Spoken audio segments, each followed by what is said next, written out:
வணக்கம். நானும் இதே கலைஞர் மல்டி ஸ்பெஷாலிட்டி ஹாஸ்பிட்டலில் ஒரு கட்டி ஆப்ரேஷன் செய்துட்டு இதே ஆன்காலஜி டிபார்ட்மெண்ட்டில் புற்றுநோய் டிபார்ட்மெண்ட்டில் தான் இருக்கிறேன். ஒரு 15 நாளாக இங்கே தங்கியிருக்கிறதே ஒரு 15 நாளாக தங்கியிருக்கிறேன். நேற்று எனக்கு சர்ஜரி நடந்து முடிஞ்சு இன்றைக்கி வெளியே வந்திருக்கேன். இந்த டாக்டர் பாலாஜி என்பவர் மிகவும் பண்பானவர், அன்பானவர். நோயாளிகள்கிட்ட நிறைய விளக்கங்கள் கொடுத்து பேசக்கூடியவர். அது மட்டும் இல்லாமல் அந்த பக்கம் போயிட்டு திருப்பி ஏதாவது ஞாபகம் மறுபடியும் அந்த நோயாளிகள்கிட்ட கொஞ்சம் விளக்குவார்.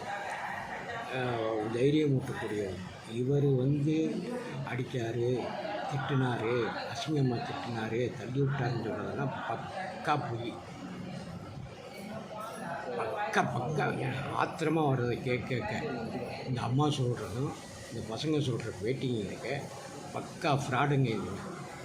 அது மட்டும் இல்லாமல் இந்த செய்தி சேனல் இருக்காங்க பாருங்கள், அவனுக்கு என்ன தலைப்பு போடுறாங்க பாருங்கள். நுரையீரலை திருடிட்டார் பாலாஜி, தந்தி போட்டுருக்கான். தலைப்பு போடுறதே பாருங்கள். முதல்ல இந்த செய்தி வெளியே வந்த 10 மணிக்கெல்லாம் என்ன போட்டாங்கன்னா, வடநாட்டுக்காரங்க 4 பேர் அப்படின்னு போட்டானுங்க.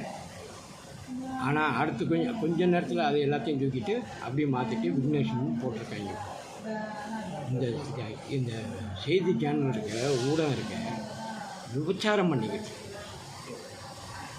இதை வச்சு காசாக்குறாங்க.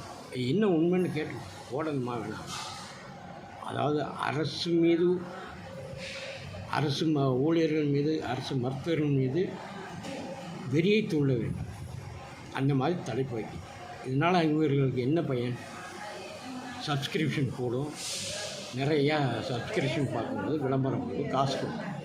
காசுக்கு என்ன சொல்கிறது, நாய் காசுக்கு என்னமோ சொல்லுவாங்க. அதுதான் இந்த செய்தி கூட.